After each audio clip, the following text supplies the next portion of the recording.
বিসমিল্লাহির রহমানির রহিম। আজকের এই কর্মশালায় উপস্থিত নারায়ণগঞ্জ মহানগরী, গাজীপুর মহানগর এবং টাঙ্গাইল জেলার উপস্থিত সকল সহকর্মীবৃন্দ, মঞ্চে উপস্থিত, তিন জেলায় মঞ্চে উপস্থিত আলোচকবৃন্দ, আসসালামু আলাইকুম। প্রিয় সহকর্মীবৃন্দ, আপনাদের সকলকে আমি প্রথমে ধন্যবাদ জানাচ্ছি। সকাল থেকে আপনারা এই কর্মশালায় যোগদান করেছেন এবং এর ভিতরে আপনারা এই কয়েক ঘন্টা ধরে আলোচনা করে আপনারা 31 দফাটা যেমন নিজেরা বুঝে নিয়েছেন এবং আপনারা নিজেদেরকে প্রস্তুত করেছেন 21 দফার বিষয়গুলো, যা আমরা দলের পক্ষ থেকে দিয়েছি, যা আমরা আমাদের সাথে যে সকল গণতান্ত্রিক রাজনৈতিক দল আন্দোলন সংগ্রামে ছিলেন, আমাদের সাথে স্বৈরাচারী আন্দোলনে যারা আমাদের সহযোগী ছিলেন, তাদের সকলের পক্ষ থেকে যে আমরা 31 দফা দিয়েছি, এই 31 দফাটা আপনারা জনগণের কাছে পৌঁছে দেবার জন্য নিজেদেরকে প্রস্তুত করেছেন। তার জন্য আমি আপনাদেরকে ধন্যবাদ জানাচ্ছি। এখন প্রিয় সহকর্মীবৃন্দ, আপনাদের নিশ্চয়ই মনে আছে যে স্বৈরাচার যখন এই দেশের রাষ্ট্র ক্ষমতা, জনগণের অধিকার থেকে বঞ্চিত ক্ষমতা ধরে রেখেছিল অস্ত্রের জোরে, তখন একটি স্লোগান আপনাদের সামনে আমি দিয়েছিলাম। স্লোগানটি ছিল টেক ব্যাক বাংলাদেশ। এই টেক ব্যাক বাংলাদেশের অর্থটা কি ছিল? টেক ব্যাক বাংলাদেশের অর্থ খুব সংক্ষেপে যদি বলতে হয়, অর্থাৎ জনগণের রাজনৈতিক অধিকার, জনগণের মৌলিক অধিকার, জনগণের বাক ব্যক্তি স্বাধীনতা এবং জনগণের নিজস্ব অর্থনৈতিক অধিকার জনগণের কাছে ফিরিয়ে আনা। বাংলাদেশ, বাংলাদেশের পররাষ্ট্রনীতি, বাংলাদেশের অর্থনীতি, বাংলাদেশের সমাজ ব্যবস্থা, বাংলাদেশের রাজনীতি, বাংলাদেশের বিচার ব্যবস্থা, যাই বলি না কেন, কি হবে সেটি বাংলাদেশের মানুষ সিদ্ধান্ত নেবে, বাংলাদেশের মানুষ সেটি ঠিক করবে। খুব সংক্ষেপে যদি হয়, তাহলে এই সকল কথার সংক্ষিপ্ত কথা ছিল take back Bangladesh. Take back বাংলাদেশের প্রথম যেই অধ্যায়টা ছিল, অর্থাৎ স্বৈরাচারের পতন অথবা স্বৈরাচারের পলায়ন, এইটিতে সাফল্য অর্জন করা। আল্লাহর রহমতে দেশের মানুষের সমর্থনে, দেশের মানুষের সহযোগিতায় বাংলাদেশের গণতান্ত্রিকামী রাজনৈতিক দলগুলো সকলে মিলে সেই প্রথম অধ্যায়টি আমরা অর্জন করেছি। স্বৈরাচারের শুধু পতনই হয়নি, স্বৈরাচারের যে মাথা ছিল সে এই দেশ থেকে পালিয়ে যেতে বাধ্য হয়েছে। এখন প্রিয় সহকর্মীবৃন্দ, 15 বছর 16 বছর সেই ফ্যাসিস্ট বলি, স্বৈরাচার বলি, দুর্নীতিবাজ বলি, যাই বলি না কেন, অর্থাৎ যারা শুধু নিজেদের স্বার্থ হাসিলের জন্য, নিজেদের আখের গোছানোর জন্য, তাদের প্রভু, ভিনদেশে যে তাদের প্রভু, তাদেরকে খুশি করার জন্য যেভাবেই বলি না কেন, দেশটাকে সম্পূর্ণ ধ্বংস করে দিয়ে গিয়েছে। সেটি অর্থনৈতিকভাবে হোক, সেটি প্রশাসনে হোক, সেটি দেশের শিল্প, ব্যবসা, বাণিজ্য, দেশের ঐতিহ্য, শিক্ষা, যাই বলি না কেন, দেশের স্বাস্থ্য ব্যবস্থা, সব কিছুকে ধ্বংস করে দিয়ে গেছে। আজকে সারাদিন আপনারা যে আলোচনাগুলো করেছেন, আপনাদের সামনে মঞ্চে যে আমাদের আলোচকবৃন্দ আছে যারা ঢাকা থেকে গিয়েছেন, আপনাদের সামনে যে সবকিছু তুলে ধরেছেন 31 দফা, আপনারা, আমি এখানে আপনাদের সাথে যোগদান করার পরেও বিভিন্ন সহকর্মী যে বিভিন্ন প্রশ্ন করেছেন, সকল বিষয় কি ছিল? সকল বিষয় ছিল দেশের মানুষের বেকার সমস্যা, যারা বেকার। সকল বিষয়ে আলোচনার মূল লক্ষ্য ছিল দেশের মানুষের স্বাস্থ্য, নারীদের স্বাধীনতা বা নারীদেরকে স্বাবলম্বী করা, দেশের ভবিষ্যৎ প্রজন্মদের শিক্ষা ব্যবস্থা, এই নিয়ে আপনাদের কিন্তু আলোচনা ছিল। অর্থাৎ আপনারা আজকে সারাদিন সময়টা ব্যয় করেছেন দেশের জন্য, দেশের মানুষের জন্য। দেখুন, আমি গতকালকে একটি কথা বলেছি, এখানে আমরা যারা উপস্থিত আছি আমরা সকলে এক একজন রাজনৈতিক কর্মী। একটি রাজনৈতিক দলের বা একজন রাজনৈতিক কর্মীর সবচেয়ে বড় সফলতা কি? সবচেয়ে বড় সফলতা হচ্ছে আপনার প্রতি যখন মানুষের বিশ্বাস থাকে, আস্থা থাকে। আপনার প্রতি একজন রাজনৈতিক কর্মী হিসাবে, অথবা আপনি একজন রাজনৈতিক দল হিসাবে আপনার পিছে যখন মানুষের লম্বা লাইন থাকে, আপনার মিছিলটি যখন বড় হয়, আপনার জনসমাবেশটি যখন বড় হয়, এটি জনগণের আপনার প্রতি যে আস্থা বা বিশ্বাস আছে তার একটি প্রতিফলন। তার একটি প্রতিফলন, সম্পূর্ণ না। কিন্তু ভোটের মাধ্যমে, গণতান্ত্রিক বিশ্বে ভোটের মাধ্যমে জনগণের সমর্থন পাওয়াটা হচ্ছে সভ্য সমাজে জনগণের সমর্থন পাওয়াটাই হচ্ছে জনগণের আস্থা বিশ্বাসের প্রতীক বা প্রতিফলন। কাজেই সহকর্মীবৃন্দ, আমরা যদি এইভাবে দেখি যে আপনাদের পেছনে, আপনারা যখন বের হন, কোনো কর্মসূচি নিয়ে বের হন, আপনাদের পিছনে মিছিলে মানুষের যেই সমাবেশ থাকে, আমাদের সমাবেশগুলোতে মানুষের যেই ভিড় থাকে, সেটির মাধ্যমে একটি আস্থা প্রকাশ পেয়েছে, জনগণের আস্থা। স্বাস্থ্যকর অল টাইম হানিকম, সব সময় অল টাইম হেলদি লাইফ। কিন্তু আরেকটি আস্থা, যেটি বিশ্বে গণতান্ত্রিক আস্থা বা ভোট হিসাবে বিবেচিত, সেই ভোটের আস্থাটি আমাদেরকে অর্জন করতে হবে। সেই ভোট গ্রহণ অনুষ্ঠানটি হয়নি, এবং সেই ভোট গ্রহণ অনুষ্ঠানটিতে আস্থা অর্জন করতে হলে শুধু তো মুখের কথা বললে হবে না। আমরা দেশের জন্য, রাষ্ট্রের জন্য, মানুষের জন্য কি করতে চাই, মানুষ এটি জানতে চায়। আপনারা এই যে প্রশ্ন করেছেন যে আচ্ছা এটা কি হবে, ওটা কি হবে, এটা হলে কি হবে, ওর তাদের জন্য কি হবে, কেন, এই জন্যই প্রশ্নগুলো করেছেন। আপনারা কি শুধু নিজেরা জানতে চেয়েছেন? শুধু নিজেরা জানার জন্য জানেননি। আপনারা এই জন্য জানতে চেয়েছেন কারণ এই কথাগুলো মানুষের সাথে আপনাদের হয়। আপনি সামাজিক অনুষ্ঠানে যান, ধর্মীয় অনুষ্ঠানে যান, বাজার ঘাটে যান, বসে গল্প করেন বন্ধু বান্ধবের সাথে যারা রাজনীতি করে না, তারা কিন্তু আপনাকে যখন জানে, যে তারা চিনে আপনাকে, জানে যে আপনি একজন বিএনপির কর্মী। আপনি হতে পারেন বিএনপির, হতে পারেন যুবদল, হতে পারেন ছাত্র দল, হতে পারেন কৃষক দল, হতে পারেন মহিলা দল, হতে পারেন আইনজীবী ফোরামের একজন সদস্য, কিন্তু জানে আপনি বিএনপি, এবং সেই জন্যই আপনাকে জিজ্ঞেস করে। এবং জিজ্ঞেস করার আরেকটি কারণ আছে, এবং তারই প্রতিফলন হিসেবে কিন্তু আপনারা আজকে আমাদেরকে জিজ্ঞেস করেছেন, আমাকে জিজ্ঞেস করেছেন যে এই হলে কি করব, আমরা কি করব। এবং আপনাকে জিজ্ঞেস করার আরেকটি কারণ হচ্ছে যে আপনি শুধু না, আপনি সামগ্রিকভাবে দল, এই দলের উপরে মানুষ আস্থা বিশ্বাস রাখে বলেই কিন্তু জিজ্ঞেস করে, আচ্ছা তোমরা এটার কি করবা, তোমরা ওটার কি করবা, তোমরা এই হলে কি করবা, সেই জন্যই জানতে চাই। এখন সহকর্মী মিলন, ওই যে একটু আগে যেটা বললাম, আস্থার একটা পর্যায়ে আমরা আছি, কিন্তু এই আস্থার পর্যায়টাকে তো আমাদের ধরে রাখতে হবে, তাই না, যাতে আপনি ভোট পর্যন্ত পারেন। এবং এখানে আরেকটি বিষয় আছে, আগামী ভোটই কিন্তু শুধু ভোট না। এখানে হয়তো অনেকে বলছেন যে অথবা এই অনুষ্ঠানের বাইরেও অনেক ব্যক্তি আছেন যারা হয়তো আমার কথা শুনে বলবেন যে কি তারেক রহমান শুধু ভোট ভোট ভোট কথা বলছে। এই, হ্যাঁ, আমরা তো ভোটের কথা বলবো, আমরা তো রাজনীতি করি, আমরা একটি রাজনৈতিক দল, ভোটের কথা বলবো, এটা একটা নর্মাল ব্যাপার, স্বাভাবিক ব্যাপার। ভোট ভোট কথা আমরাই বলবো, এটাই স্বাভাবিক ব্যাপার। তা এখন সহকর্মীবৃন্দ, আগামী নির্বাচন, আমি গতকালকেও বলেছি, একটি কঠিন নির্বাচন হবে। এবং শুধু আগামী নির্বাচন করেই কি আপনি ক্ষান্ত দিয়ে দিবেন? আপনি তো পরের নির্বাচনের জন্য প্রস্তুত হবেন। কাজেই এই নির্বাচনে আপনি 31 দফার কথা বলছেন, আগামী সামনে যে নির্বাচনটি হবে, যে আপনি সুযোগ পেলে, জনগণের সমর্থন পেলে আপনি এই এই কাজগুলো করবেন। মানুষ দেখতে চায় আপনি কি করবেন। মানুষ এখন জানতে চায়, আপনি 17 বছর সুযোগ পাননি, আপনাকে সেই সুযোগ দেওয়া নেই, আপনি সুযোগ পেলে আপনি কি করবেন। এখন শুধু কিন্তু শুধু কথায় চিড়া ভিজবে না। আপনাকে, আপনারা আমাকে যেভাবে জিজ্ঞেস করেছেন, আপনারা মঞ্চে যারা আছেন আলোচকবৃন্দ, তাদেরকে যেভাবে জিজ্ঞেস করেছেন পুঙ্খানুপুঙ্খ, আপনাকে ঠিক জনগণকে সেভাবেই জবাব দিতে হবে। আমাদেরকে যেভাবে জিজ্ঞেস করেছেন, জনগণ আপনাকে সেভাবে জিজ্ঞেস করবে। কাজে জনগণকে কনভিন্স করতে হবে, আপনার তাদেরকে মানাতে হবে, তাদেরকে তাদের আস্থা বিশ্বাস আছে কিন্তু সেটিকে ধরে রাখতে হবে।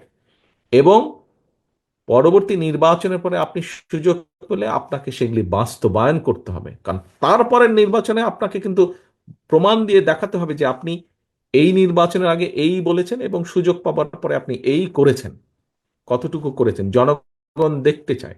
হ্যাঁ, হয়তোবা আমরা সবকিছু করতে পারবো না, কিন্তু আমরা যদি জনগণের সামনে তুলে ধরতে পারি, প্রমাণ করতে পারি, সত্যিকার ভাবে দেখাতে পারি, ইয়াস সমস্যা ছিল কিন্তু আমরা চেষ্টা করেছি, এতটুকু আমরা এগোতে পেরেছি, হয়তো পুরোটা পারিনি, জনগণ নিশ্চয়ই সেটি বিবেচনা করবে, জনগণ নিশ্চয়ই সেটি বিবেচনা করবে। কিন্তু সহকর্মীবৃন্দ, এই যে জনগণের আস্থা, এই যে জনগণের বিশ্বাস, এগুলিকে আমাদের ধরে রাখতে হবে। দল হিসাবে বলেন, একজন রাজনৈতিক কর্মী হিসাবে বলেন, আপনারা এখানে যারা আজকে উপস্থিত হয়েছেন, 3 জেলায় প্রায় 3000-এর কাছাকাছি মানুষ উপস্থিত আপনারা আজকে হয়েছেন, 3000-এর বেশি হবেন খুব সম্ভব এই 3 জেলা মিলে। তো এই যে 3,000 মানুষ, প্লাস মাইনাস 3,000 মানুষ যে উপস্থিত হয়েছেন, এই 3,000 মানুষ চোখ বন্ধ করে আমি বলে দিতে পারি প্রত্যেকটি মানুষের নামে একটি করে হলো মিথ্যে বা গায়েবী মামলা আছে, যার স্বৈরাচারের সময় দিয়েছিল, আছে না? প্রত্যেকটি না, একটি করে হলো, মিনিমাম একটি মামলাও আপনাদের বিরুদ্ধে আছে। কিন্তু সেই মামলার পরেও সেই মামলা, সেই অত্যাচার নির্যাতন, ঘরে থাকতে পারেন নাই এই সাদা পোশাকে ডিবি পুলিশের এদের অত্যাচার নির্যাতন, তারপরেও তাদের যেই স্বৈরাচারের যে দল ছিল, কি কি সব ছিল, তাদের হেলমেট বাহিনী, হাতুড়ি বাহিনী, এদের অত্যাচার নির্যাতন, ঘরে থাকতে পারেননি, পালিয়ে পালিয়ে থাকতে চায়, তারপরেও কিন্তু আপনারা জনগণের পক্ষে কথা বলতে ছাড়েননি।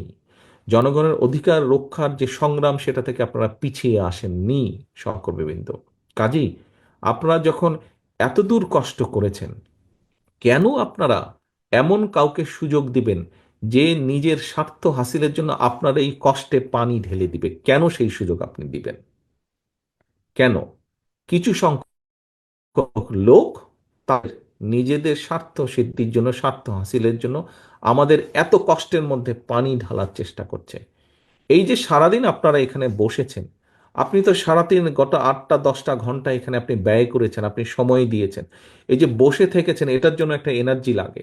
এই যে আপনি এসেছেন, তার জন্য অর্থ খরচ হয়েছে আপনার, বাস ভাড়া বা সিএনজি ভাড়া বা রিক্সা ভাড়া যেটাই দেন আপনি দিয়েছেন, অর্থ খরচ হয়েছে। আপনার সময়, আপনার পরিশ্রম, আপনার অর্থ আপনি কেন খরচ করেছেন? আপনার আদর্শকে তুলে ধরার জন্য।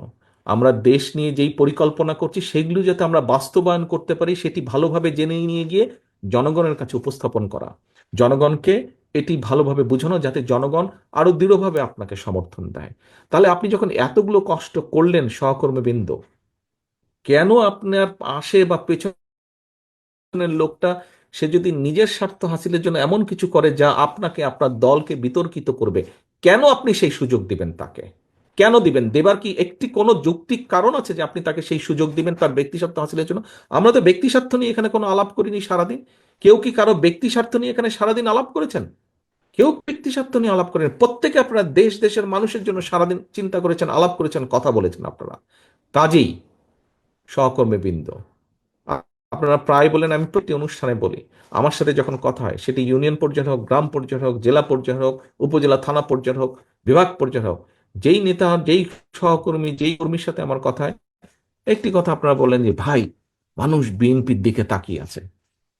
ইয়েস, মানুষ যদি বিএনপির দিকে তাকিয়েছে, আপনাকেও তাকাতে হবে জনগণের দিকে, আপনাকেও তাকাতে হবে মানুষের দিকে। অর্থাৎ এই জন্য তাকাতে হবে, তার কথা আপনাকে চিন্তা করতে হবে, আপনাকে বুঝতে হবে, আচ্ছা, যে আমার এলাকার জনগণ আমি কিভাবে চললে পছন্দ করবে, আমি কিভাবে কথা বললে আমাকে পছন্দ করবে আগে থেকে বেশি, আমি কি করা উচিত, কি করা, এ বিষয়ে আপনাকে নজর রাখতে হবে। এ বিষয়ে শুধু আপনাকে নজর রাখলে চলবে না, শুধু আপনার একা করলে চলবে না। আপনি যে এখানে গলাকে পা ঝুলিয়ে যে এখানে উপস্থিত হয়েছেন, আপনি আপনি দেখুন, আপনার ওইখানে কিন্তু নামের সাথে লেখা আছে আপনি কি, একটা পদবি আছে আপনার। আপনার এই যে গলায় যে কার্ডটা, ওখানে একটা পদবি আছে আপনার। এই পদবিটা মানে হচ্ছে আপনি নেতৃত্ব দিচ্ছেন। আপনার আন্ডারে 10 জন, 20 জন, 5 জন, 100 জন, 500 জন, 1000 জন নেতা বা কর্মী আছে আপনার নিচে, যারা আপনাকে খেয়াল রাখতে হবে তাদেরকে, যাতে তারা কেউ গড়বড় করতে না পারে, গড়বড় করতে না পারে। একটা পরিবারে যেখানে 5 জন, 7 জন, 8 জন, 10 জন ভাই বোন থাকে, দুই একটা একটু দুষ্টু টুষ্টু থাকে, ওগুলোকে একটু টাইট দিয়ে রাখতে হয়, ওগুলোকে টাইট দিয়ে রাখতে হয় যাতে দুষ্টামি না করে, ওই পাশের বাড়ির আমটা যাতে ঢিলা না মারে, পাশের বাড়ি প্রতিবেশী যদি একটু একটু রাগী হয়, তো অনেক সময় দুষ্টু ছেলেরা করে কি, ঢিলা মারে রাখতে পারে। এই যে পরিবারের ওই যে ভাইটা বা যেই সন্তানটা এরকম একটু দুষ্টামি করে, ওকে টাইট দিয়ে রাখতে হয়। আমাদের দলের মধ্যে হয়তো এরকম থাকতে পারে, একটু দুষ্টু থাকতে পারে, এদেরকে টাইট দিয়ে রাখতে হবে। এরা বুঝেই হোক না বুঝেই হোক দলের ক্ষতি করে ফেলছে বা ফেলে অনেক সময়, কিন্তু আপনাদেরকে রাখতে হবে। এই যে বললাম যে গলায় পাশটা, এখানে পদবিতে লেখা আছে, এটা তবে একটা মর্যাদা আছে। শুধু কি মর্যাদা আছে? মর্যাদার পাশাপাশি একটা দায়িত্ববোধ আছে, একটা দায়িত্ব আছে। সহকর্মীবৃন্দ, আপনাকে সেই দায়িত্বটা, যেই পদটা লেখা আছে আপনার এই পাশের মধ্যে, এই দায়িত্বটা আপনাকে নিতে হবে, পালন করতে হবে, এবং এই দায়িত্বটা অনেক গুরুত্বপূর্ণ। এই দায়িত্বটা অনেক গুরুত্বপূর্ণ। আজকে আপনারা এখানে সংসদ নিয়ে আলোচনা করেছেন, আপনারা এখানে বিচার বিভাগ নিয়ে আলোচনা করেছেন, আপনারা এখানে উচ্চ কক্ষ নিয়ে আলাপ করেছেন। আমি যদি বলি আজকে আপনারা হচ্ছেন বিএনপির পার্লামেন্ট সদস্য, আপনারা হচ্ছেন বিএনপি যে সংসদ, বিএনপি নামক যে সংসদ, সেই সংসদের সদস্য আপনারা। বুঝতে পারছেন আমি কি কথাটা বলছি? আপনারা হচ্ছেন বিএনপি যেই সংসদ, সেই বিএনপি সংসদের মেম্বার আপনারা। তাহলে সংসদ, বিএনপি নামক সংসদের যদি মেম্বার হন আপনারা, আপনাদের দায়িত্ব আছে, এবং দায়িত্ব কিন্তু গুরুত্বপূর্ণ দায়িত্ব, গুরুত্বপূর্ণ দায়িত্ব। কাজে আসুন সহকর্মীবৃন্দ, আজকের এই 31 দফা আমরা শুধু এই ঘর বা এই প্যান্ডেলের ভিতরে সীমাবদ্ধ রাখবো না। আজকের এই 31 দফা আমরা ছড়িয়ে দিব, আমরা ছড়িয়ে দিব গ্রামে গ্রামে, প্রত্যন্ত মানুষের কাছে আমরা ছড়িয়ে দিব। আজকে আজকে আমাদেরকে ছড়িয়ে দিতে হবে প্রত্যন্ত অঞ্চলের মানুষের কাছে, তাদেরকে বলতে হবে, ভাই আমি এই করতে চাই, আমাকে তুমি সুযোগ দাও, আমি এই করতে চাই তোমার জন্য, আমি এই করতে চাই আমাদের ভবিষ্যৎ প্রজন্মের জন্য, আমি মা বোনদের জন্য এই কাজ করতে চাই, আমি কিন্তু তোমার সমর্থন ছাড়া আমি পারবো না। আর তুমি যদি আমাকে সমর্থন দাও, আমি আমার সর্বোচ্চ দিয়ে তোমার জন্য, দেশের জন্য, দেশের মানুষের জন্য আমি চেষ্টা করব। এই আস্থাটা ধরে রাখতে হবে সহকর্মীবৃন্দ, এই আস্থাটা ধরে রাখতে হবে। আস্থা ধরে রাখার দায়িত্ব আপনার, আস্থা ধরে রাখার দায়িত্ব আপনার কর্মী হিসেবে, দলের কর্মী হিসেবে। আস্থা ধরে রাখার দায়িত্ব জনগণের না। জনগণ দেখবে কার প্রতি তার আস্থা আছে, সে সেই দিকে যাবে। কাজে আসুন, আজকে আমরা যেরকম এখানে ট্রেনিং নিলাম সকাল থেকে, আমরা যেরকম নিজেদেরকে প্রস্তুত করলাম যে আমরা জনগণের কাছে পৌঁছে দিব আমাদের কাজগুলো, আমাদের কথাগুলো, আমাদের উদ্দেশ্য, লক্ষ্য পৌঁছে দেব, একই সাথে আমরা নিজেদেরকে সংযত রাখবো, অনেক কিছু থেকে সংযত রাখবো। যেই কাজগুলো থেকে নিজেদেরকে সংযত রাখলে, এবং আমাদের সহকর্মীদেরকে বাধ্য করব সংযত থাকতে, যেই কাজগুলো থেকে নিজেদেরকে সংযত রাখলে মানুষের আস্থা আমাদের উপরে বৃদ্ধি পাবে, মানুষের বিশ্বাস আমাদের উপরে বৃদ্ধি পাবে, আমাদের সুনাম বৃদ্ধি পাবে, আমরা সেই কাজগুলো থেকে নিজেদেরকে সংযত রাখবো। মানুষ যা চায় না। ভাই রাজনীতি করেন কেন? আপনি করেনই তো মানুষের জন্য। তো যেই মানুষের জন্য আপনি রাজনীতি করেন, এমন কাজ কেন আপনি করবেন যেখানে আপনার আস্থার সংকট দেখা দিবে, তাই না? আস্থার সংকট দেখা দিবে, এরকম কাজ আমরা করব না। সহকর্মীবৃন্দ, আমাদের বহু সহকর্মী গুম হয়েছে, খুন হয়েছে গত 15, 16, 17 বছরে। জুলাই আগস্ট মাসে আমাদের 500 জনের উপরে নেতা কর্মী সারা দেশে আমাদের খুন হয়েছে। 5 শতাধিকের উপরে মানুষ, সহকর্মী আমাদের হত্যার শিকার হয়েছে এই জুলাই আগস্ট মাসে। আর কোনো রাজনৈতিক দলের হয়েছে কিনা আমার জানা নেই, অন্তত আমার দলের নেতাকর্মীরা, 500-র মতন নেতাকর্মীরা খুনের শিকার হচ্ছে, হাজার হাজার নেতাকর্মী। আপনাদের এই মঞ্চে, এই এই অনুষ্ঠান স্থলে অনেকে বসে আছেন যারা বিভিন্নভাবে শারীরিকভাবে ক্ষতিগ্রস্ত হয়েছেন। কতজনের ব্যবসা বাণিজ্য নষ্ট হয়েছে, ঘর বাড়ি ভেঙে দিয়েছে আওয়ামী লীগের লোকজন। সেগুলি কি ভুলে গিয়েছেন আপনারা? কেন ভুলে যাবেন সেগুলো? সেগুলো ভুলে যাবেন না। এবং একটি কথা আপনাদেরকে আজকে আমি বলি, আমি যেভাবে চিন্তা করি পুরো বিষয়টাকে, আমার সাথে অন্যায় হয়েছে, অবিচার হয়েছে, আমার পরিবারের সাথে হয়েছে, আমার বাবাকে হত্যা করা হয়েছে, আমার মার সাথে অন্যায় করা হয়েছে, তাকে অত্যাচার করা হয়েছে, আমার ভাই মৃত্যুবরণ করেছে এই অত্যাচারের কারণে। আজকে এর জবাব যদি আমাদেরকে দিতে হয়, এই অন্যায় অত্যাচারের, আপনাদের সাথে যে অন্যায় হয়েছে, আমাদের বহু নেতাকর্মী, বাবা মারা গিয়েছে, মা মারা গিয়েছে, স্বজন মারা গিয়েছে, হাত করা অবস্থায় তাকে জানাজা পড়তে বাধ্য করেছে, আমাদের বহু সহকর্মী মারা গেছে জেলখানার ভিতরে হাত করা পরা অবস্থায়। নিশ্চয়ই আপনাদের সেগুলো মনে আছে। এখন আমরা যদি এই সকল অন্যায়ের, অবিচার, অত্যাচারের জবাব দিতে চাই, যদি জবাব দিতে হয়, তাহলে তারা যা করেছে সেভাবে করলে জবাব দেওয়া হবে না, তাহলে তাদের আর আমাদের মধ্যে কোনো পার্থক্য থাকলো না। সে অধম বলে কি আমরাও অধম হব নাকি? আমাদেরকে যদি জবাব দিতে হয়, আমাদের 31 দফা যদি আমরা সফল করতে পারি, তাহলেই জবাব দেওয়া হবে।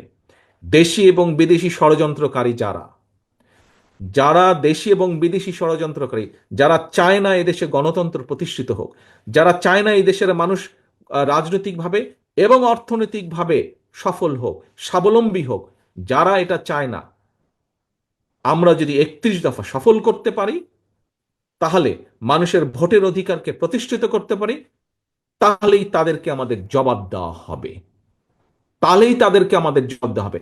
তাদের কায়দায় আমরা জবাব দেব না, তাদেরকে তাদেরকে আমরা জবাব দেব আমার কায়দায়। কি সেই কায়দা? যা শহীদ জিয়া করতে চেয়েছিলেন দেশ এবং মানুষের জন্য, সেই কাজটি করা। যা দেশনেত্রী খালেদা জিয়া দেশ এবং দেশের মানুষের জন্য করতে চেয়েছিলেন, সেই কাজটি করা। যা আমরা 31 দফায় বলেছি, সেই কাজগুলোকে সফল করার মাধ্যমেই আমরা সেই ষড়যন্ত্রকারীদের জবাব দিতে পারবো, সেই স্বৈরাচারদের জবাব দিতে পারবো। কাজে আসুন সহকর্মীবৃন্দ, আমরা আজকে প্রতিজ্ঞা নেই, আমরা আজকে শপথ গ্রহণ করি। 31 দফাকে যেভাবে আমরা পৌঁছে দিব মানুষের কাছে, একইভাবে সেই 31 দফাকে যাতে আমরা সফল করতে পারি, ওই স্বৈরাচার, ওই ষড়যন্ত্রকারীদের জবাব দিতে পারি 31 দফাকে সফল করার মাধ্যমে, তার জন্য মানুষের আস্থা, মানুষের বিশ্বাসকে আমাদের প্রতি কিভাবে ধরে রাখবো, সেই পরিকল্পনা আমরা গ্রহণ করি, সেই প্রতিজ্ঞা আমরা গ্রহণ করি। সহকর্মীবৃন্দ, সকল সহকর্মীবৃন্দ, আপনাদের সকলকে ধন্যবাদ জানিয়ে আমার বক্তব্য শেষ করছি। আসুন, আমাদের টেক ব্যাক বাংলাদেশ কিন্তু এখনো শেষ হয়ে যায়নি। টেক ব্যাক বাংলাদেশের কাজ শুরু করতে হবে। আসুন, আমরা সেই কাজ শুরুর প্রতিশ্রুতি প্রতিজ্ঞা করে আমরা আজকে এখান থেকে বিদায় নিই। আল্লাহ হাফেজ। বাংলাদেশ জিন্দাবাদ। বাংলাদেশ জাতীয়তাবাদী দল জিন্দাবাদ।